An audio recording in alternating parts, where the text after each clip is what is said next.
என்ன வீடியோ பார்க்க போகிறோன்னா, ஆடு வளர்ப்பில் இது வரைக்கும் யாரும் சொல்லாத 12 உண்மையை தான் இந்த வீடியோவில் பார்க்க போகிறோம். ஃபஸ்ட்டு என்னென்னா, ஆடு வளர்த்தா பணம் தானாக வரும் அப்படின்னு நினைக்கிறீங்களே, அது தப்பு.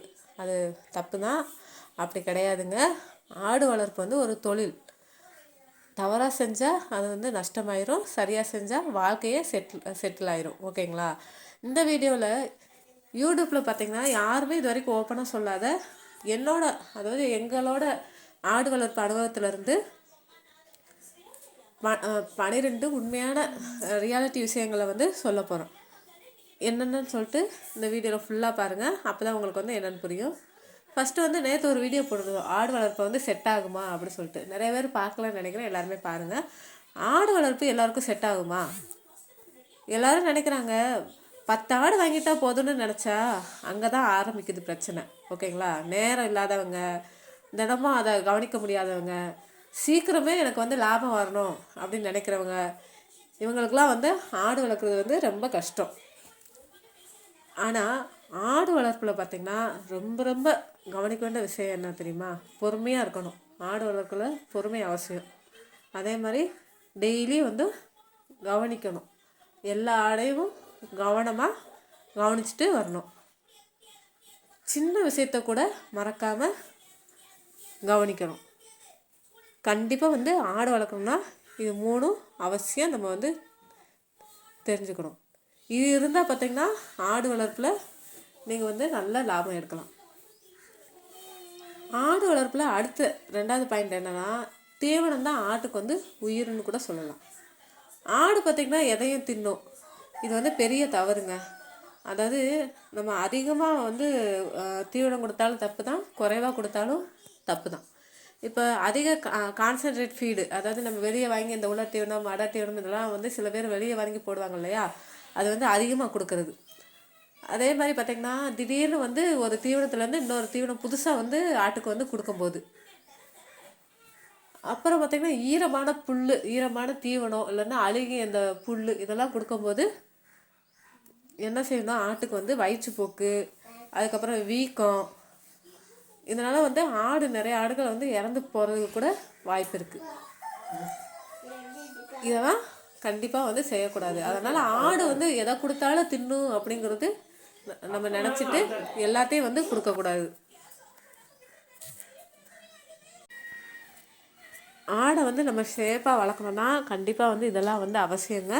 அதாவது சரியான டெய்லி என்ன தீவனம் கொடுக்குறோமோ அதையே 2-3 கலந்து நம்ம கட்டுறதுனால ஒன்றும் கிடையாது.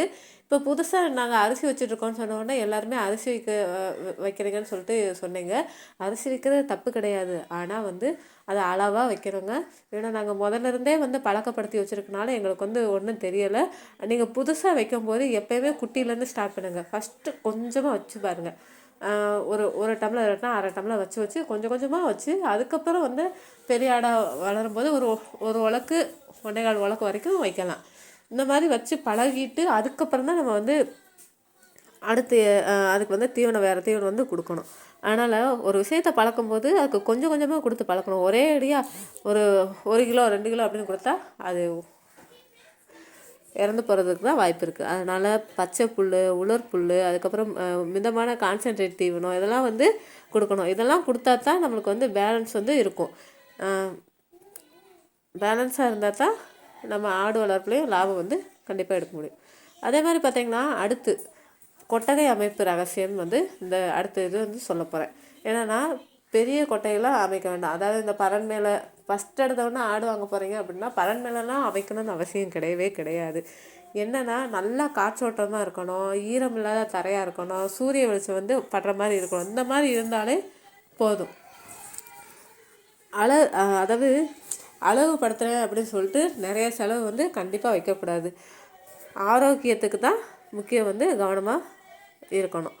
அதனால் அழகுக்குன்னு சொல்லிட்டு இது என்ன எப்படி இருக்குது ஆட்டு கொட்டகை அப்படின்னு சொல்லிட்டு நம்ம அதை அழகுபடுத்திட்டு பறன் மேல் அமைக்கிறேன், இந்த இதை அமைக்கிறேன் அப்படின்னு சொல்லிட்டு ஃபஸ்ட்டு எடுத்த உடனே நம்ம அந்த இதெல்லாம் பண்ணக்கூடாது.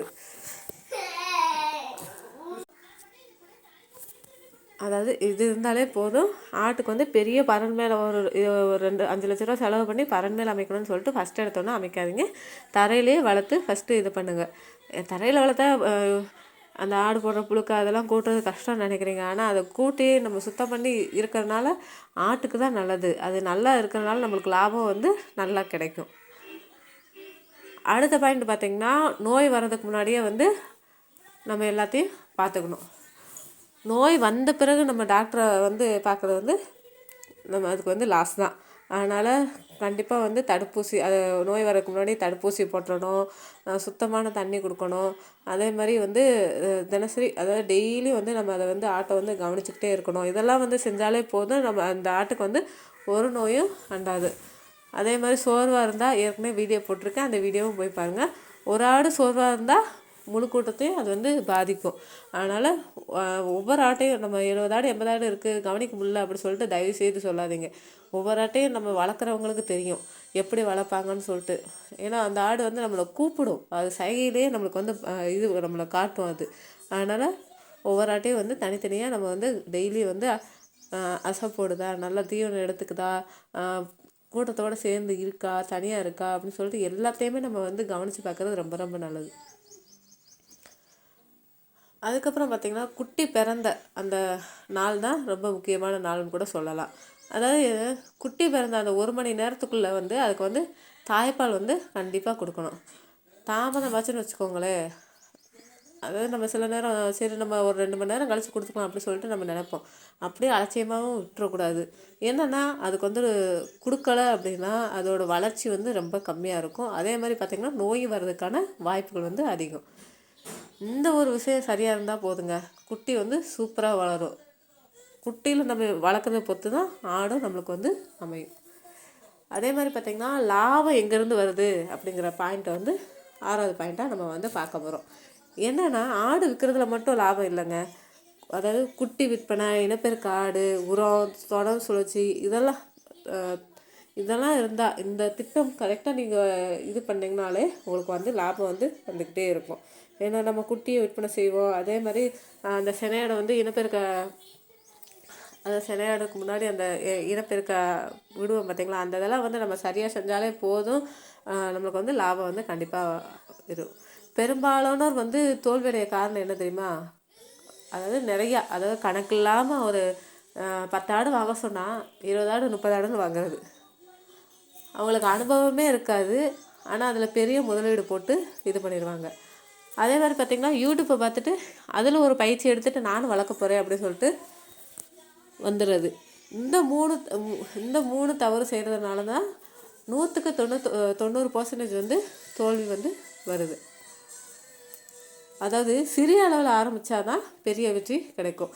இப்போ 5 ஆடு வளர்த்து அனுபவம் இருந்தால் அடுத்து 10 ஆடு 20 ஆடுன்னு சொல்லிட்டு நம்ம மெதுவாக வளர்த்தாலே நஷ்டம் இல்லாமல் இருக்கலாம்.